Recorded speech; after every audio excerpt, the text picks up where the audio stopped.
Welcome to Olive Farm mga guys. Ayan, kung mapapansin nyo ay napakabababa. Alam niyo kung bakit mababa? Kasi kinakat nila yung pinakadulo. So parang nangyayari, gumagana lang siya. Hindi nila, parang ginagawang, hindi na nila pinatataas. Na parang coconut. Parang coconut.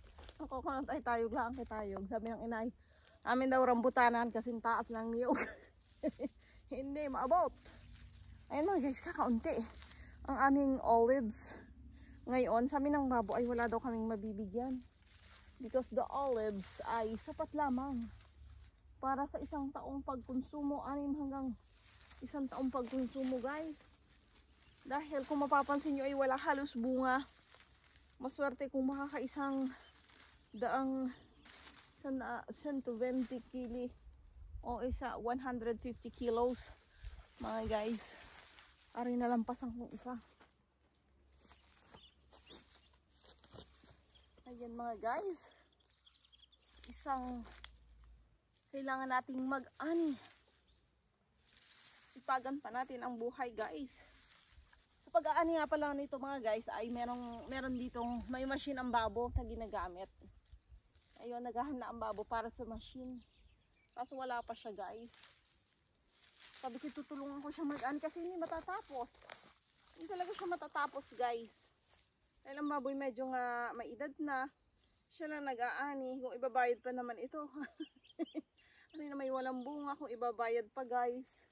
Talagang naglalaan tayo ng panahon sa pagtulong sa babo. Ayan, mamaya na itong nasa aking mga likuran.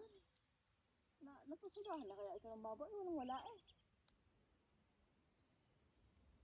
That's very nothing guys. Wala siyang bunga. Gusto ko sana guys na aray, medyo malalaki ang bunga na rin. Ayan, gusto ko sana guys na ayan. Walang wala na itong linyang ito. My goodness. So ngayon natapos ang babo. Walang bunga eh. Wala talaga. As in there's no. Tapos ito medyo damage pa to. Kasi sobrang lambot. Na-damage ng ulan. Hindi to kakatas ng Berber Mani. Yan, napakaganda ng sikat ng araw at darating si Nora bukas. So, wala pang nalilinis, naluluto. Darating si Nora. Wala pang nalilinis ang mamay kahit ano.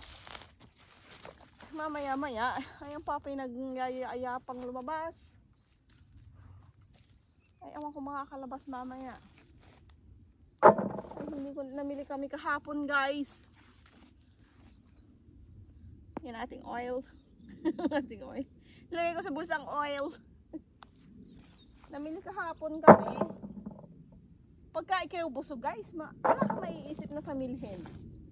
Did you know that? Pag wala kang, how do you call it? Pag wala kang, pag ibusog talagang mamamalingge guys, wala kang maiisip bilhin. Dahil ikibusog, parang, pero kung ikaw ay gutom, gusto mo nang dalhin lahat ng nasa grocery. Mamma mia.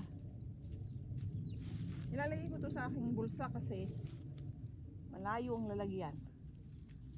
Ay, hawak-hawak ko na at hatak-hatak ko na ang puno ng olives. Puno ng olives mga guys ay stretchable. At ang maganda dito ay hindi sila humahaba din sila. Kita nyo yung nasa aming may bahay. Berber mahaba. Alam niyo dati, isang puno pa lang. Isang puno pa lang, punong-puno na. E ngayon, nothing. Berber nothing. Yan, nakadalawang puno na ako. Pero wala pa rin. Nakatatlo na ako halos puno guys. Let's go the other part of the puno. Wala eh. Wala daw kaming mabibigyan ngayon. Halika kayo na pa sa dahanan ng babo. May wala kahit isa. Wala siyang bunga. Wala eh. Hindi kayo nakuha na ng babo. I'm going over there, guys. And I'm going to check kung wala eh. Wala mo siya. Ah, ito, meron. Meron siyang bunga.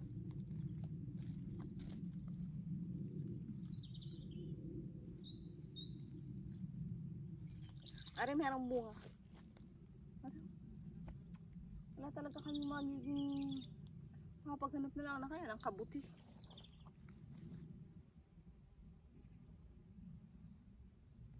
Wala talaga siyang bunga, guys. Pero last year marami to. Marami rin naging bunga ang mga puno din eh. Ayan. Kukunti talaga siya, guys. Ano mo yung sobrang ulan? Before, ayun ang naging cost ng panlalagas ng mga bulaklak, ng olives. Ayan. Let's go a little bit. Ito yung side na to, wala. Siguro depende sa hangin. Pero ito, meron siya. It's black olives. Alam mo dito sa amin, isa sa pinakamasarap na ang lasa ng olives. Kaya naman ang aming lugar ay tinawag na Terra of Oil. The City of Oil. Yan. Tapos, ang problema pa dito, no? Like for example, dahil nga ng lagas, paghahangin, kapag hinog na, guys, ay pag hinog na siya, guys, lumalaglag na sa puno. Pag lumaglag naman sa puno ay yung babo. Yung babo. Kita nyo guys. Pag lumaglag naman sa puno ay yung babo. Pag lumaglag naman siya sa puno mga guys ay anong mangyayari? Kinakain ng mga wild animals. Mga wild pig. Mga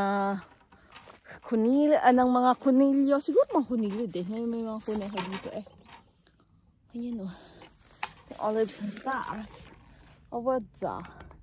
Hindi ko alam kung alin ang nakuha ng babo. Ayan. Good thing malinis. Alam niyo kung bakit malinis itong farm.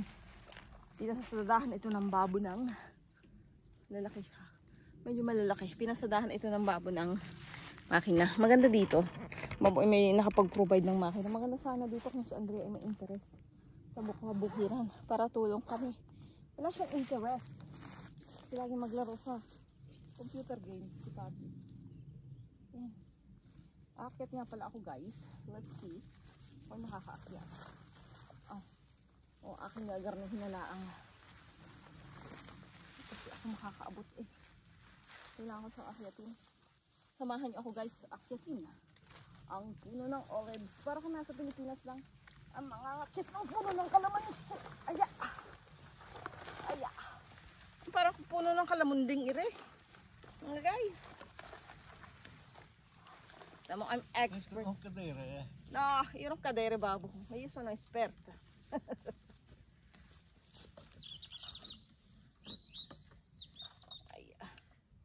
Ayan.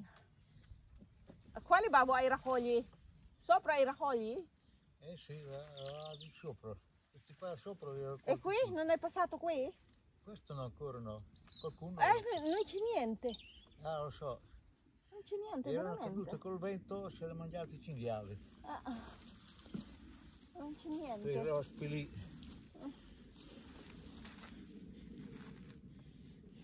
Ayan. Non c'è niente. Non c'è proprio niente. Sì. Proprio niente. Non è vero. Guardi su. Ecco. Sì, vai. Eccola, guys. Nakababa na ako. At sa isang puno ay ito lang na po yung luha ko guys. Oh. Sa dalawang puno. Ito lang siya. Isang puno. Dati isang bidoni na o isang timba na. Ngayon, it's nothing. It's very, very nothing. Bye guys. Bye.